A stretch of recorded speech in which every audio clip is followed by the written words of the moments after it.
Jamie. Hi. Are you feeling all right? Nightmare. I know. I heard you talking in your sleep. What did I say? You were saying the name Jamie. Does that mean anything to you? No. No, not really. It sounded like it did. It had such urgency. I can't even remember. It's gone. Laura, is Jamie the name of one of the kids that attacked you? No, I told you, I don't know who hit me. I don't know any Jamie. All right, let me get this straight. You promised Tomas, is that his name, Tomas, that he would get immunity for himself and for the rest of the gang if he told you who attacked Laura. That's the game plan. Is this guy being straight with you? Yeah, I knew him from my first parish. He used to go to church there. He's a good kid. All right. Is there any possibility that this guy may have done it and he's trying to set somebody else up to take the fall? No, he's no punk. He's only in a gang because he thinks it's a tough neighborhood. He needs the protection. All right, I'm going to talk to Asher about this, but you have to know up front that I don't get along with this guy. Well, I don't think that anybody gets along with Ethan, except Laura. And I think that's why he's so wound up about this whole thing. He sees any threat to her as a threat to himself. He obviously loves her very much. He does. And I know that this isn't easy on you. I do know that. I just want to resolve the matter in the simplest way possible. Ethan wants to march into the barrio and cross-examine the kids one by one. Well, that's just going to stir up more resentment and more anger. It's going to provoke another incident. Well, so what do you say? Do I have a prayer of getting out of here? I don't know. You tell me. How's your relationship with the guy or the gal upstairs now that you've left the church? Well, we're still on speaking terms. Right. I think he must be sending help. You're here. Thank you for the confidence. I made a promise to that boy, and I won't betray it. I won't negotiate. And that's why I want a tough lawyer. You know, you're my favorite kind of client. What, poor? Idealistic? An underdog? All of the above. Well, I do plan on paying you sooner or later. This is not a freebie. I know I don't want it. Don't be... No, I expect you to tally up your hours, and I want a bill. Michael! And I am sorry to call you out at this time of night. I hope I didn't interrupt you in the middle of anything important. No, not at all. I was just having my usual paranoid fantasies. Thank you so much for the distraction. Are we talking about Mason? Mason has a beautiful new secretary, and he's disappearing on a mysterious weekend to Palm Springs. Now, it's either fundamental insecurity or PMS, but I have a feeling something's going on between the two of them. I think that it is paranoid. Okay, I can accept that. Tell me, how can you be sure? Because I need to be assured. I don't have a crystal ball, but I do believe that Mason loves you very much, and I think he's very serious about this marriage. And I'd say that he needs you even more than you need him. He's sure got a hell of a way of showing it. When you were unconscious, that's pretty serious. I know it's serious, but I have a list of symptoms to look for, and if there are any complications, I'll just come back. There's no reason for me not to recuperate at home. You think maybe we should get another opinion? Ethan, I know you're worried about me, and I appreciate that. But I would rather you show your concern by taking me home, fixing me some tea, rubbing my shoulder. Well, what do you say we just have you spend the night here? I'd rather sleep with you. What am I going to do with you? I think you're just going to have to accept the fact that I can be every bit as stubborn as you. Hey, I am, well, I can compromise. Oh, yeah? Since when? Well, I'll drop the matter about the hospital if you'll come clean on another issue. What issue is that? Well, that name Jamie you kept repeating, I think that is the key to solving the mystery. Well, you're wrong.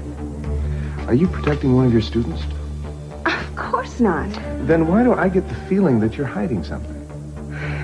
It was just a dream, for heaven's sakes. I could have said any name. Yeah, but the name was Jamie.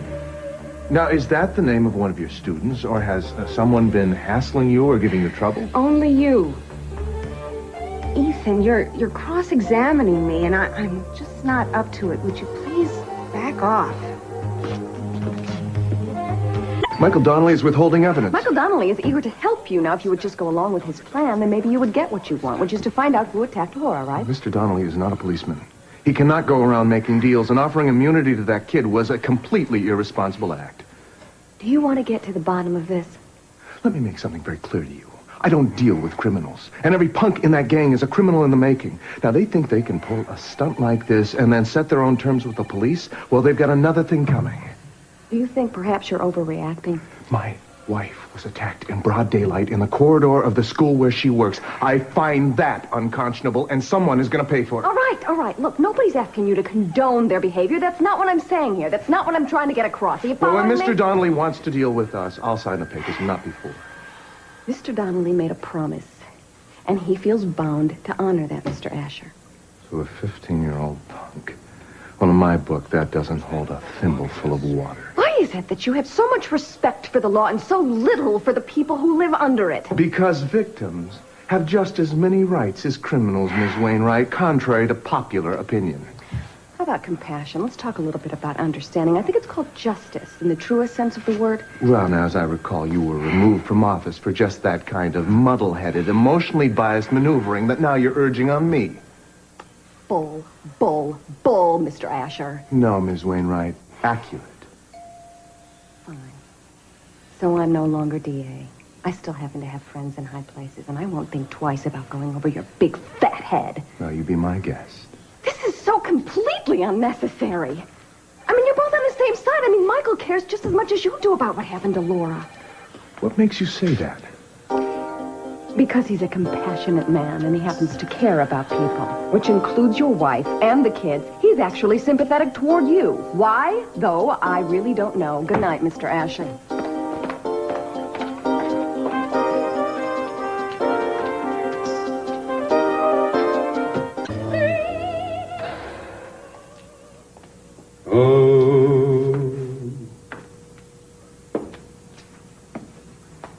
Hi. Any requests? How are you? Okay. Got a little bump on my head. How are you? I was just thinking about that night we spent in jail in Boston. After the peace march, huh?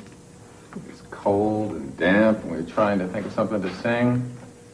Sang spirituals and folk songs, Motown. Is that why you're doing this? Singing? I would try and do one of my older Temptations routines, but I don't know if I can remember all Getting those. arrested, spending the night in jail. I mean, do you really think it's going to help anyone? What do you think? I don't know. I just wish it hadn't come to this for your sake, as well as Ethan's. Well, Ethan and I lived through it. I'm just worried about those kids. And about you.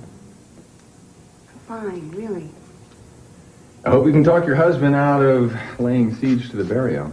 I never tell him how to do his job. Well, it's a smart policy in most cases, but this one affects you directly.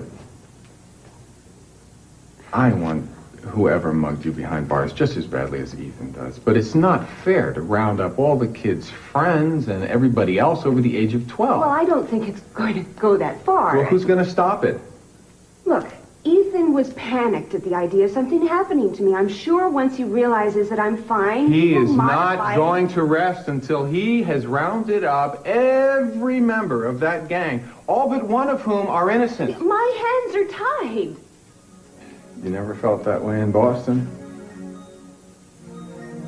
Boston was another lifetime. Every issue that you believed in, you felt you had a responsibility to make a stand on. And we couldn't even get you to shut up. You were much more committed than I.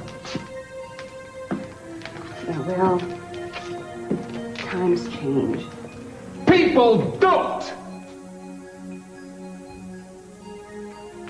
Not essentially. There are always situations like this, and you either choose to turn a deaf ear to them, or you choose to get involved. So what is it gonna be, Laura?